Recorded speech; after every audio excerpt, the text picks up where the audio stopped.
Halo, kembali lagi bersama saya Slamet Ruprianto. Berikut adalah tugas mandiri saya mengenai sistem informasi manufaktur. Dunia industri saat ini menghubungkan pemikiran kita kepada sebuah prosedur input, proses, ataupun output. Data merupakan sebuah input yang pada akhirnya akan menjadi sebuah informasi melalui sebuah proses sistem manajemen yang biasa kita sebut database management system. Data mudah untuk didapat, tetapi informasi susah untuk dicari. Proses mengubah data menjadi informasi perlu melalui sebuah sistem yang memiliki kompleksitas yang tinggi. Sistem informasi manajemen menjadi perangkat utama pencetak informasi untuk pengambilan keputusan bagi perkembangan perusahaan. Perusahaan manufaktur memerlukan informasi untuk melangsungkan roda industrinya. Tanpa informasi yang akurat, perusahaan tidak akan menentukan kebijakan. Sistem informasi manufaktur termasuk dalam kerangka kerja sistem informasi manajemen secara keseluruhan. Sistem informasi manufaktur lebih menekankan kepada informasi yang terkait dengan proses prosedur yang terjadi dalam sebuah produksi melalui dari input bahan mentah hingga output barang jadi dengan mempertimbangkan semua proses yang terjadi. Sebelum kita mengetahui lebih dalam tentang sistem informasi manufaktur, kita akan lebih ke pengertian manufaktur itu terlebih dahulu ya. Pengertian manufaktur adalah aktivitas merubah bahan baku menjadi sebuah produk atau barang jadi. Sedangkan manufaktur adalah suatu aktivitas yang kompleks yang melibatkan bermacam-macam sumber daya meliputi aktivitas perancangan produk, mesin, dan perkakas,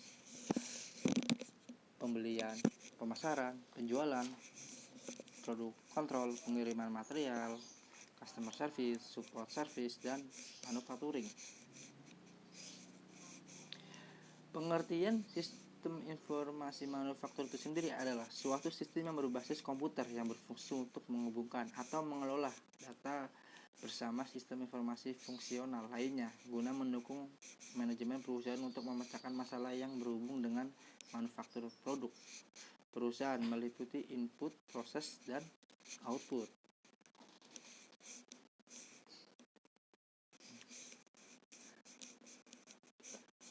Ruang lingkup sistem informasi manufaktur itu juga terdiri dari 4 karangan, yaitu 1. Meliputi sistem perancangan manufaktur, kedua, rencana tenaga kerja, ketiga, rencana produksi, keempat, rencana bahan baku dan sistem pengendalian manufaktur. Fungsi sistem manufaktur adalah untuk mendukung fungsi produksi yang meliputi seluruh kegiatan perusahaan seperti perancangan dan pengendalian, proses untuk memproduksi barang dan jasa. Manfaat sistem manufaktur. Manfaat sistem manufaktur ini juga terdiri dari 4. Pertama, hasil produksi perusahaan bisa lebih efisien dan cepat karena penggunaan komputer sebagai alat prosesnya. Yang kedua, manfaat sistem manufaktur adalah arsip perusahaan lebih terstruktur karena menggunakan sistem database. Dan yang ketiga adalah perusahaan lebih cepat dalam memperoleh informasi yang akurat dan terpercaya. Dan yang keempat, sistem informasi manufaktur yang berupa fisip robotik akan membuat hasil produksi semakin cepat.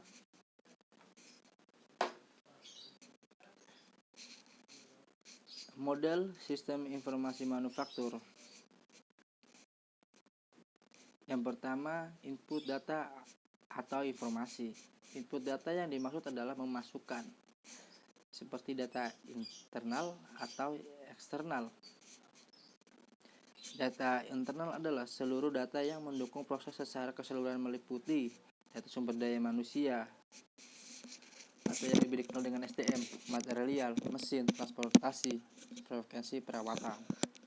Sedangkan data eksternal adalah data yang berasal dari luar perusahaan yang mendukung proses pengolahan data untuk menghasilkan informasi yang bermanfaat untuk perhitungan biaya dalam manufaktur dari awal sampai akhir periode. Data ini meliputi data pemasok atau yang kita sebut subliner, kebijakan pemerintah tentang listrik, UMR, dan manufaktur.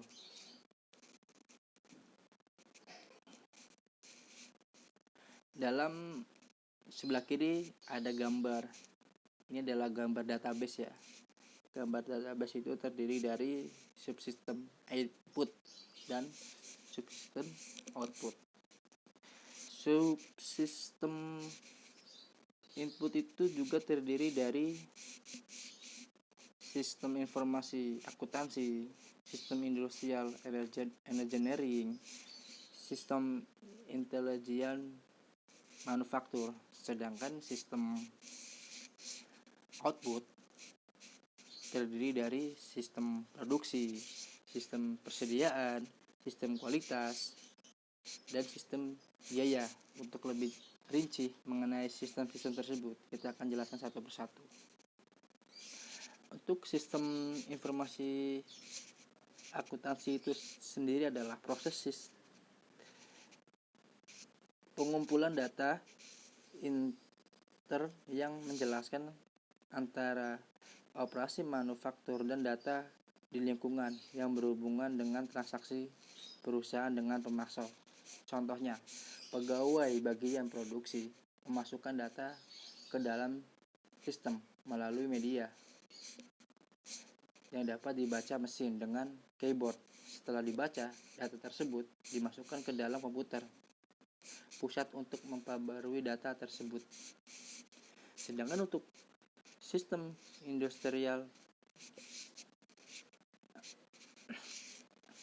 emerging adalah sistem yang terlatih khusus mempelajari tentang operasi manufaktur dan pembuatan saran perbaikan.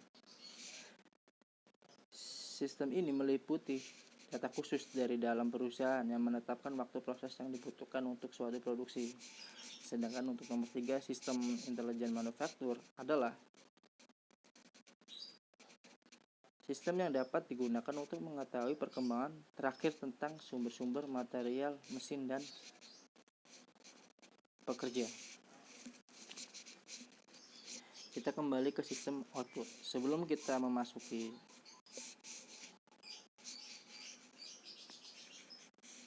beberapa sistem output itu tersendiri adalah informasi yang diperoleh dari hasil pengolahan data dari bagian produksi, persediaan, dan kualitas.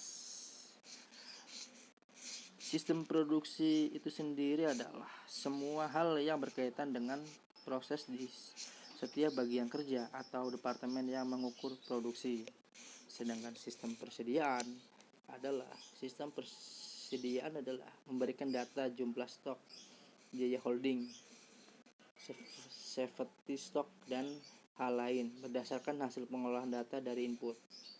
Fungsi sistem persediaan adalah mengukur volume aktivitas produksi dan persediaan yang diubah dari bahan mentah menjadi bahan jadi. Dan yang ketiga, subsistem kualitas atau yang disebut dengan sistem kualitas ya, adalah semua hal yang berkaitan dengan kualitas, biaya waktu, performa kerja, atau pemilihan supplier. Fungsi sistem ini adalah bisa mengukur kualitas material saat diubah. Dan yang terakhir, sistem biaya. Sistem biaya berguna untuk mengukur biaya yang terjadi selama aktivitas produksi.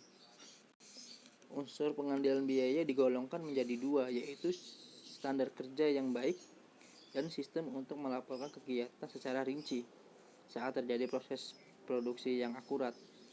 Sistem biaya dikelompokkan menjadi 2, yaitu biaya pemeliharaan dan biaya pembelian.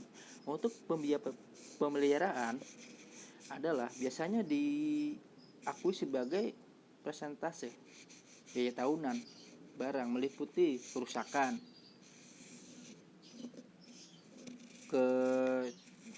kecurangan, pencurian, pajak, dan asuransi. Dan untuk biaya pembelian meliputi biaya yang timbul akibat pemesanan material, contohnya biaya telepon, biaya sekretaris, biaya formulir, pemesanan pembelian.